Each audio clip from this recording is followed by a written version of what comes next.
कि सामान्य वर्ग के विद्यार्थियों को परेशान करने के लिए इन वर्गों को एक ब्रह्मास्त्र मिल गया है। लेकिन ऐसे वर्ग के कुछ ऐसे भी लोग हैं, ऐसे सौदे हैं जो हमारी बहन बेटियों के साथ खेल सकते हैं, उनका मानसिक शारीरिक शोषण कर सकते हैं। यानी विद्यार्थियों के बीच में भी खाई बांटने का काम सबसे पहले अगर कोई कर रहा है, चाहे केंद्र की सरकार कर रही है या यूजीसी का बिल कर रहा है। आप चैट जीपीटी कर लीजिए, गूगल कर लीजिए, कोई आंकड़ा नहीं मिलेगा कि जनरल वर्ग के विद्यार्थियों के साथ कितना अन्याय है। सरकार आंकड़ा लेती ही नहीं है। विद्यार्थी वर्ग जो है किसी भी वर्ग का हो वह समान होता है, लेकिन यह नियम ले आकर बता रही है कि नहीं, जनरल वाला अलग होता है, ओबीसी एससी एसटी अलग होता है। यूजीसी रूल 2026 को लेकर के जो प्रदर्शन हो रहा है, इसी पर बातचीत करने के लिए हमारे साथ अधिवक्ता शुभम त्रिपाठी जी मौजूद है। इन्हीं से हम बातचीत करेंगे कि क्या कुछ इनका राय है कहने का। क्या लगता है आपको सर, ये नियम कितना हद तक क्या सही है या गलत? देखिए, नियम जो बनाया गया है तो 13 जनवरी को नियम आया था। आप देख सकते हैं हमारे हाथ में यह पूरा है, स्क्रीन पे आप देख भी सकते हैं। यह इसका है ही कि उच्च शिक्षा संस्थानों में समता के संवर्धन के लिए नियम बना था, लेकिन इसमें समता के संवर्धन के साथ साथ यह देखा जाए कि आखिर यह किस पर्पज में बना था।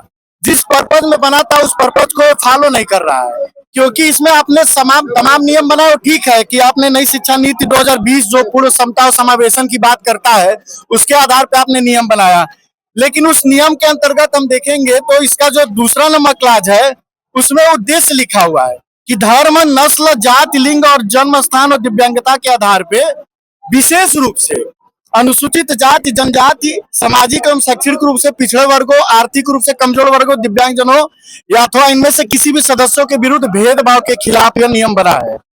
अगर इसकी परिभाषा की बात करेंगे तो जातीय आधार पे भेदभाव में सिर्फ और सिर्फ किसको लिया गया है, तो अनुसूचित जातियों, अनुसूचित जनजातियों और अन्य पिछड़े वर्गों का। तो पूरा जो हमारा विरोध प्रदर्शन है सिर्फ इसी बात पे है कि जातीय आधार पे आपने भेदभाव तो लगाया, लेकिन इसमें आपने सिर्फ और सिर्फ अनुसूचित जातियां, अनुसूचित जनजातियां, पिछड़े वर्गों को आपने शामिल किया। अब एक वर्ग बचता है सामान्य वर्ग। सामान्य वर्ग कॉलेजों में, विश्वविद्यालयों में पढ़ रहा है, हमारे घर के बच्चे पढ़ रहे हैं, हमारे भतीजे पढ़ रहे हैं, हमारी बहन पढ़ रही है, ला कर रही है वो भी। अब दिक्कत क्या है कि सामान्य वर्ग के विद्यार्थियों को परेशान करने के लिए इन वर्गों को एक ब्रह्मास्त्र मिल गया है। वे चाहेंगे तो आप पे झूठा एलिगेशन लगाकर आपके बच्चों को, सामान्य वर्ग के बच्चों को जातीय आधार पे फंसा सकते हैं। अब जातीय आधार पे जब फंसा दिया जाएगा तब एक विद्यार्थी जब पूरे सकुशल मन से, आदमी पूरे फ्री मन से जब पढ़ता है तो ठीक है, लेकिन एक आरोप लग जाएगी और आरोप लगने के बाद भी यह टीम करेगी क्या। तो मैं आपको दिखाना चाहूंगा समता के संवर्धन के कर्तव्य में यह जो है 24 घंटे पूरी तरह से इस वर्ग के बच्चों के लिए है कि ओबीसी एससी एसटी के बच्चे 24 घंटा के अंदर शिकायत कर सकते हैं। 24 घंटा के अंदर शिकायत करने के बाद जो जनरल कास्ट का विद्यार्थी है उसको लाइन हाजिर किया जाएगा, उस पर जांच बैठेगी और जांच बैठने के बाद दंडात्मक कार्रवाई है। दंडात्मक मतलब यह हुआ कि आपको जेल हो सकता है, आपको अन्य सजा भी हो सकता है। तो एक विद्यार्थी, आप सुने होंगे कि अपने पूरे क्षेत्र में कहीं भी इधर उधर एससी एसटी के मामले आते हैं, लेकिन विश्वविद्यालय और कॉलेजों में एससी एसटी के मामले नहीं आते थे। अब जनरल वर्ग के विद्यार्थियों के खिलाफ ओबीसी और एससी एसटी के बच्चों को एक हथियार मिल गया है जो इस आधार पे खड़ा होकर एलिगेशन लगा सकते हैं कि सामान्य वर्ग का विद्यार्थी जाति के आधार पे, हमको इस आधार पे इस नाम से बोला जा रहा था। सरकार जाति प्रमाण पत्र देती है, जाति प्रमाण पत्र देती है, लेकिन उसको जाति से आप बुला नहीं सकते हैं क्योंकि अब जाति आधार पर भेदभाव है। यह दो तरफा समाज का नियम है। दूसरी नंबर चीज, सबसे महत्वपूर्ण बात है, सिर्फ छात्रों के लिए नहीं बल्कि कर्मचारियों के लिए भी है। अगर कॉलेज विश्वविद्यालय का कर्मचारी भी इस एलिगेशन में दोषी पाया जाता है तो उसके विरुद्ध भी दंडात्मक कार्रवाई है। हमारा मांग सिर्फ इसमें है कि आप यह नहीं बता रहे हैं कि अगर शिकायत मिलने पे, अगर किसी भी प्रकार का शिकायत ऐसा नहीं पाया जाता है तो शिकायतकर्ता के विरुद्ध कोई कार्रवाई होगी कि नहीं होगी, उसमें यूजीसी मौन है।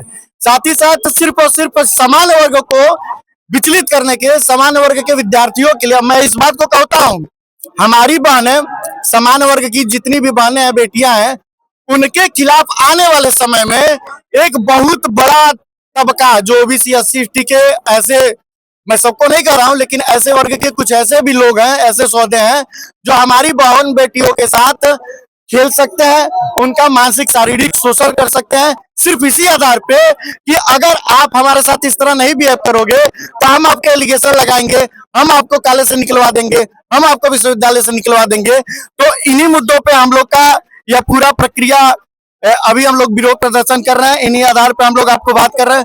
और आप न्याय की बात करते हैं, समता के संवर्धन की बात कर रहे हैं। हमने यह पढ़ा था कि भारतीय गुरुकुल परंपरा के अनुसार या महाविद्यालयों में, विश्वविद्यालयों में एक विद्यार्थी सबके लिए समान होता है। कोई भी सारा विद्यार्थी वर्ग जो है, किसी भी वर्ग का हो, वह समान होता है। लेकिन यह नियम ले आकर बता रही है कि नहीं, जनरल वाला अलग होता है, ओबीसी एससी एसटी अलग होता है। यानी विद्यार्थियों के बीच में भी खाई बांटने का काम सबसे पहले अगर कोई कर रहा है, चाहे केंद्र की सरकार कर रही है या यूजीसी का बिल कर रहा है, तो विद्यार्थी समान कहाँ रह गए। अब महाविद्यालयों के कैंपस में, विश्वविद्यालयों के कैंपस में भेदभाव ज्यादा देखा जाएगा, भेदभाव का ज्यादा अच्छा करके अभी दिया जाता है कि एससी एसटी ओबीसी के लोगों पे ज्यादा ज्यादती हो रहा है। आप चैट जीपीटी कर लीजिए, गूगल कर लीजिए, कोई आंकड़ा नहीं मिलेगा कि जनरल वर्ग के विद्यार्थियों के साथ कितना अन्याय है। सरकार आंकड़ा लेती ही नहीं है। हम जनरल वर्ग के विद्यार्थी, हमारे साथ भी तो अन्याय हो रहा है, हमारे लिए भी तो आप कानून बनाइए। लेकिन जाति आधार पर हम लोगों को टारगेट किया जाएगा, जाति आधार पर हमारे साथ भेदभाव होगा, जाति आधार पे हमारे साथ तो ठीक है, हमारे घर की बेटियों के साथ, बहनों के साथ ज्यादा अत्याचार हो जाएगा। तो जिस बेटी बचाओ अभियान का शुरुआत मोदी जी कर रहे हैं, वह बेटी बचाओ अभियान कॉलेज कैंपस में लौटा जाएगा, वह बेटी बचाओ अभियान कॉलेज कैंपस में उसको मारा जाएगा। इस आधार पे कि अगर कोई लड़की, क्या आप सोशल मीडिया पे भी देख रहे हैं, अगर कोई हमारे घर की लड़की है, अगर एससी एसटी ओबीसी के किसी ऐसे क्या नाम है, कोई ऐसे विद्यार्थी के हत्या चढ़ गई जो उसको सिर्फ और सिर्फ शोषण करना चाहता है, तो वह शोषण कर सकता है। क्यों कर सकता है? क्योंकि उसको हथियार मिल गया है। वह जाति आधार पे आपको फंसा सकता है, आपको जेल करा सकता है। इन्हीं बातों पे हमारा विरोध है। यूजीसी का जो नियम है उसको वापस लिया जाना चाहिए, और इसलिए लिया जाना चाहिए क्योंकि विद्यार्थी सबके लिए समान होते हैं, विद्यार्थियों में भेदभाव ना पैदा हो।